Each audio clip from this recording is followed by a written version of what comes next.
I'm Omar, the son in the Pops and Son TV show. And I'm Adrian, the Pops in the Pops and Son TV show, where real estate is our passion. Are you curious to know what is the A to Z process of selling and buying? Well, join us for today's episode where we guide you on what it's like to sell and buy your home and much, much more. And we have got all-star Ed Angelino joining us again.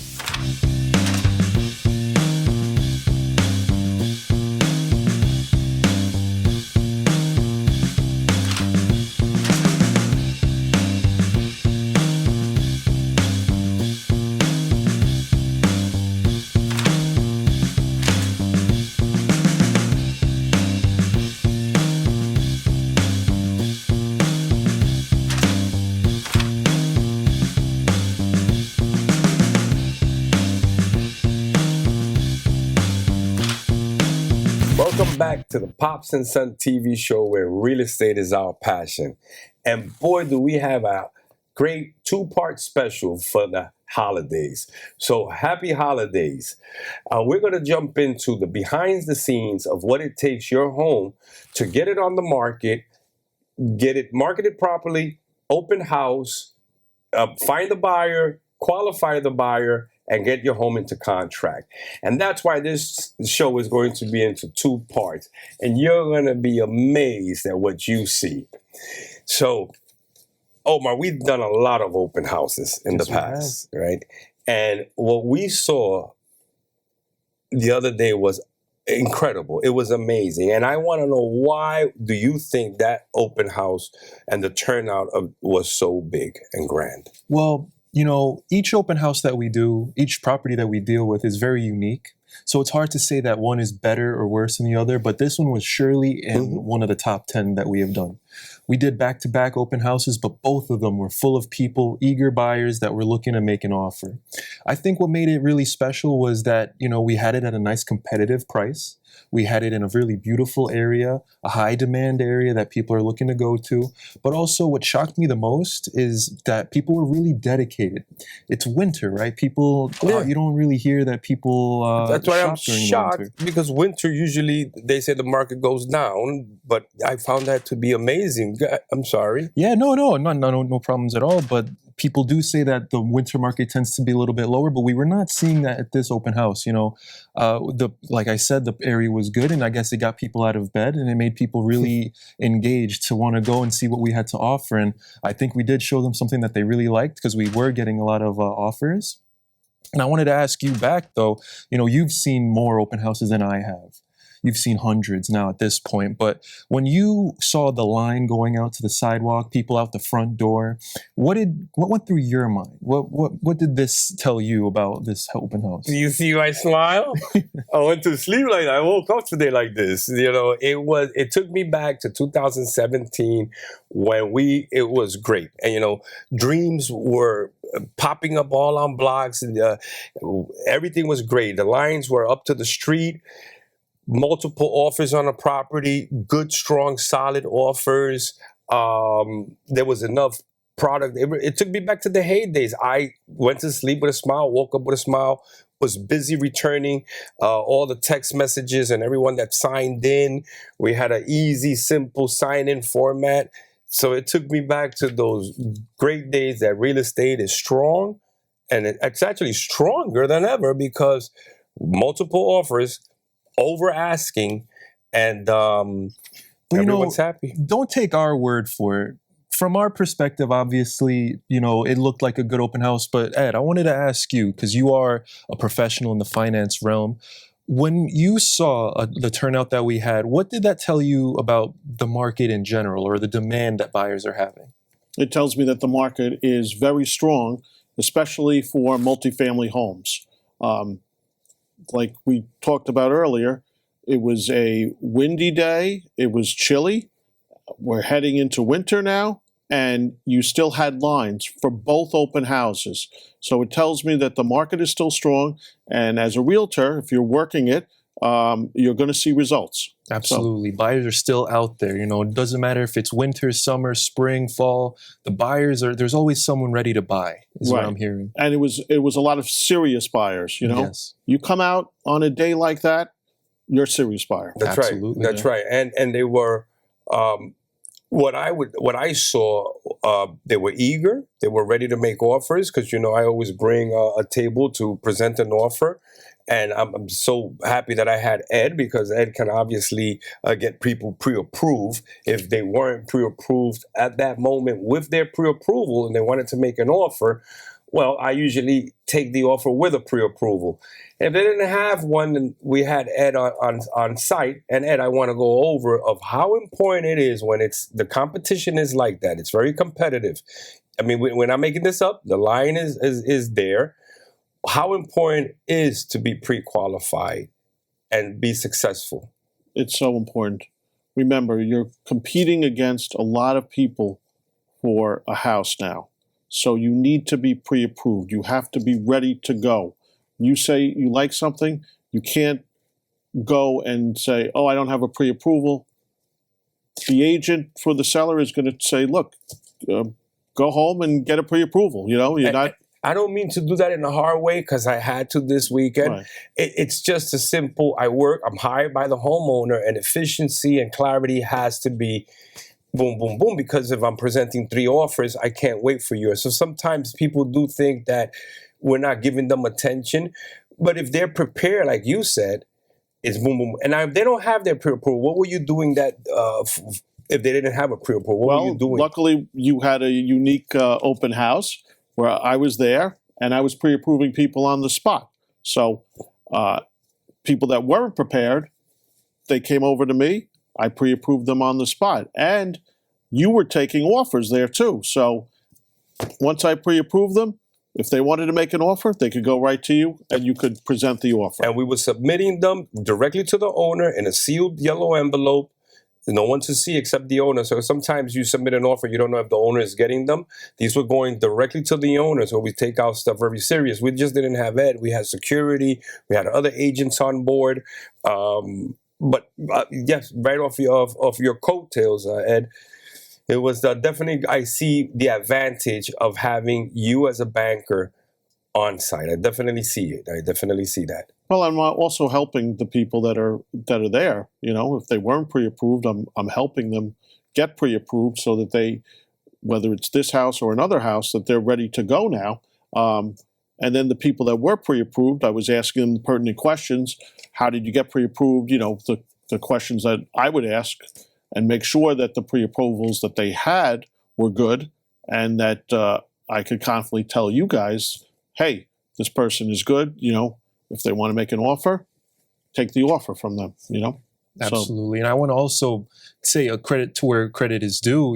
Not just anybody could be there and off the top of their head or do anything, pre-approve people on the spot. That really speaks to the talent that you have and the experience that you have. And we really couldn't have done it without you. You're a real integral part of that open house. Having you there was an asset to both us and to the buyers and to the seller in the long run as well. Well, I appreciate that, and I love working with you guys. Well, I want to, before you ask Omar a question, before you ask him the question, I want to ask you a question I want to say on this topic. It's very important to me. There's a reason I have Ed Angelino working with me. Ed is a banker, and I want Ed to explain to our viewers at home the difference between a mortgage banker and a mortgage broker. And with Ed's confidence as a mortgage banker, it really gives us clarity and concise that we can move forward to the next step of an inspection so that the buyer doesn't spend his money on we don't know what program you're going to fit in, but we'll get you into a program. So Ed, please touch on the difference of a banker versus a mortgage broker, and you being a banker, what is the difference of your desktop approval, your DU, and all that information, please? Well, a mortgage banker lends the money themselves, okay? All our underwriting is done in-house. A mortgage broker has to go to different banks. A mortgage broker cannot give an approval on a loan. They have to go to different banks and try and get them approved through those banks. Mm-hmm. They don't know the underwriters. They don't have any control over the loan, mm-hmm. Okay? We have complete control over every loan, okay? So that, to me, that's the biggest advantage of going to a mortgage banker versus a mortgage broker. And that's why I've worked for mortgage banks for over 25 years, because I believe in the system. And what we can also do is, once you give us the information, we run the loan through, like you said, Desktop Underwriter, which is the computerized version of an approval prior to going to an underwriter and getting the formal approval, which is a commitment letter. So that is a huge advantage, and I use that a lot, especially for people that go out and they're going into competitive markets, and they show their pre-approval, but then the seller might have 3 or 4 other offers, and they'll come back to me and say, look, why would I go to your buyer as opposed to this other buyer? Everything's the same, the same, they offer the same price, the down payments are pretty similar, and I'll tell them, look, it's already been approved through Desktop Underwriter, so it's approved. That's it. So that's a big advantage, and I've gotten a number of people houses that way. And this is very important when we're talking as a seller who's been living in a home for 30 years and wants to cash out these big numbers of $1 million, $800,000, $900,000. These are very serious numbers that you don't want to get your buyer, your seller, in a contract, or even for that matter, the buyer's agent shouldn't get their buyer in a contract for 3 months, and it doesn't close, because you have seen that. A lot of times it's much longer than 3 months. So exactly, see deals lasting 6, 7 months. No, 3 months. You're right. Usually, when they pass the 3 months, there's a problem. Right. Exactly. You want your seller is going to make a lot of money on these houses, and you don't want the process to be long, or having to change buyers and going to a new buyer because this person wasn't approved by the bank or broker. Absolutely, with also a lot of different things at play, like the finances are one of them. The buyer themselves, right? They have lots of questions about like how the property is situated and things about that. So for you to be able to control the financing is just taking a whole load off of their shoulders. So I imagine you have a very integral role in the whole process of selling a house. No, well, and he's there with the tenants, because we have tenants in place in the Bronx. A majority of our single families, two families. I mean, I've seen people living in sheds. No, I don't. It happens. But so in this market of ours, in the big city, what I like to call it, we have a lot of apartments and tenants, and legal and illegal, basically, just all of that to get around to that. And in these loans where you see these big numbers of $1,100,000 for 2-family homes, there's some programs out here that help with the rent that you're collecting. So we have 2-family houses with basements. What are the apartments that are legal and illegal that you can use for the buyer's benefit as income? Well, if the buyer is buying a home with a tenant or 2 tenants, whatever the case may be, we can use the rent that they're currently getting from the legal unit, okay? I can't use the illegal unit, but for my calculation purposes, I can use the rent that they're getting from the legal unit and adding that to their income. And while you're on the property, you actually see this.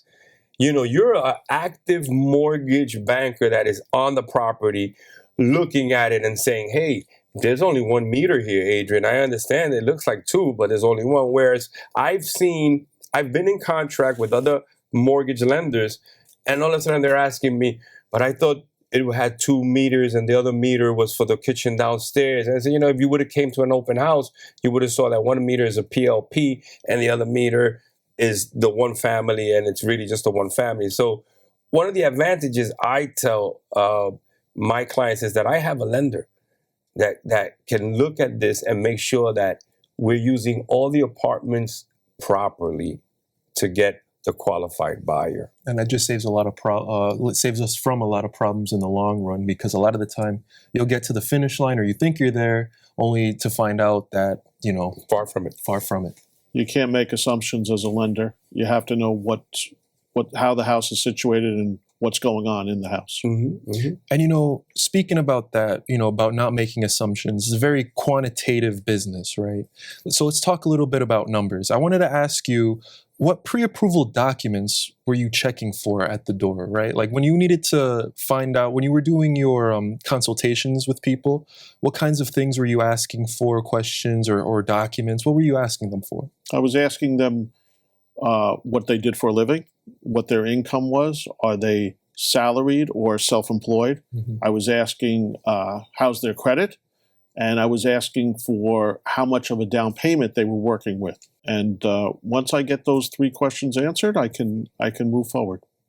Now, this was an incredible open house. There was people in the front. There was people on the top. I had agents escorting other agents' clients around. It was I was in heaven. That was like my Super Bowl. You know that. Now there were some agents. I want to just briefly touch on this. There were some agents that there were some clients walking around without agents. And that's something that I'm starting to see now more with this new commission, salesman commission, where before I saw more agents escorting their clients around, earning that commission, right? Now they were sending their agents to look at the houses, and I would like to touch on this because I like, when I'm buying something, I like to be escorted with my agent. If he's going to get paid, shows me what I'm buying. We don't have to repeat it again. You were there the first day. Is this something new that I guess we're going to have to get used to, where agents are sending their clients to go see homes just without escorting them? I've seen it in a number of open houses. Yeah. That's why I think it's really important to pick your agent, right? If you have a buyer that is walking around and their agent is at home, I'm sure the agent will be able to represent them in a different way. But as long as we're there, we can offer the professionalism where we can do our best to show them around the property, and that's exactly what we did. Of all the buyers that came that day, the people looking to make offers, they told us that they were being represented by somebody, and we did give them that due respect to show them the property, but not to infringe on the relationship between the agent and then their client. I just think it puts the customer in an uncomfortable situation that they're not familiar with, and we as professionals are familiar with that. And like you said, there was a client that was just haphazardly walking through the home and had to be told, you need to be escorted with somebody. There's also the issue where the clients were asking me questions that should be addressed to their agent, their buyer agent, and it looks rude because I can't answer their questions. And I just don't do business like that. But I know it is a way of the future, I guess, because there's this new commission structure. But what I see, Ed, is that when they send me the pre-approval, Ed, I'm negotiating 2 things. I'm negotiating the house, and I'm presenting an offer for the house to be negotiated by the homeowner, and then now I'm negotiating a commission with the salesperson. And we're going to have a long discussion about this in part 2, so I don't want to stay on this topic. But I don't think buyers know exactly what's happening, but we'll have a different discussion about All I can say is that it comes down to the professionals. It's up to us to lead them in the right way. To speak back a little bit about what you were saying about the buyer that was walking around haphazardly, that was something that we do take very, very seriously, because as Ed can attest, we as agents are there to be the guardians of that property.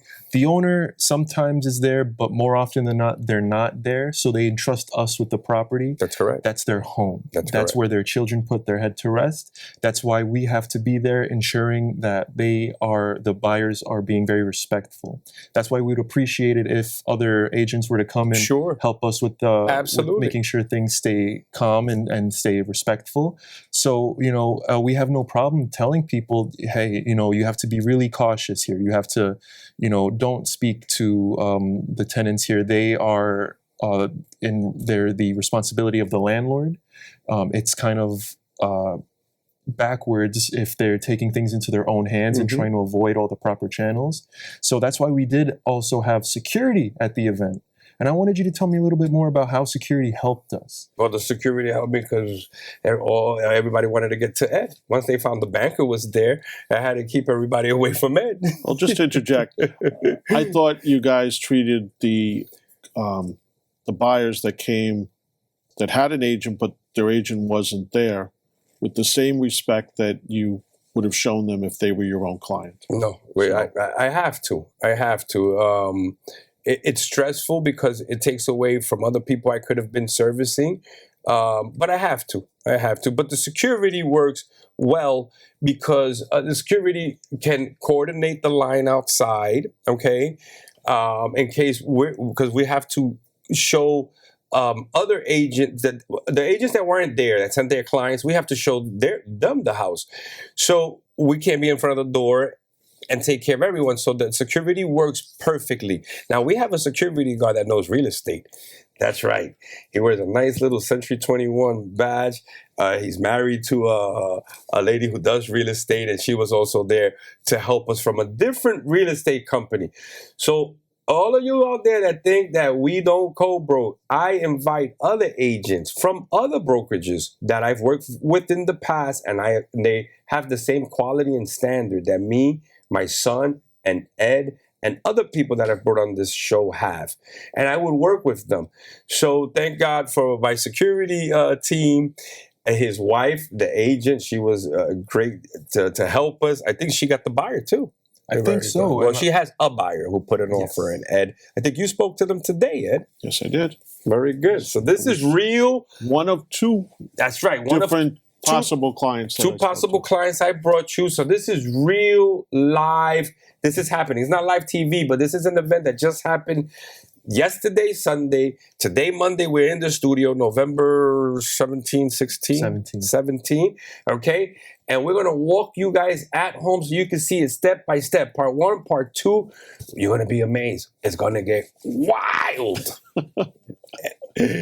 But we did have some great people that came by.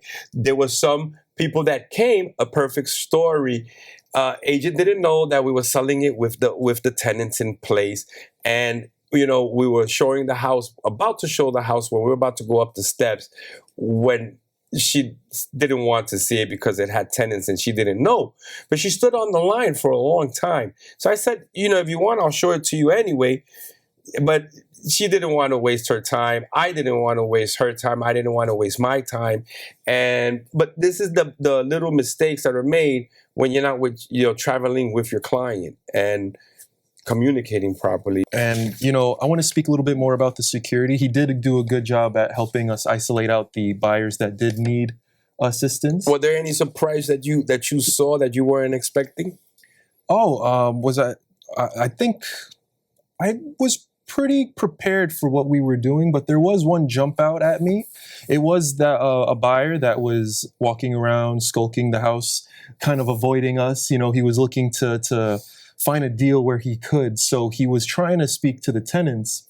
And I remember I had to tell him politely, sir, please, you know, we have a line outside. Other people are trying to get inside. You know, it would help if you could take your turn. I'll be there to show you.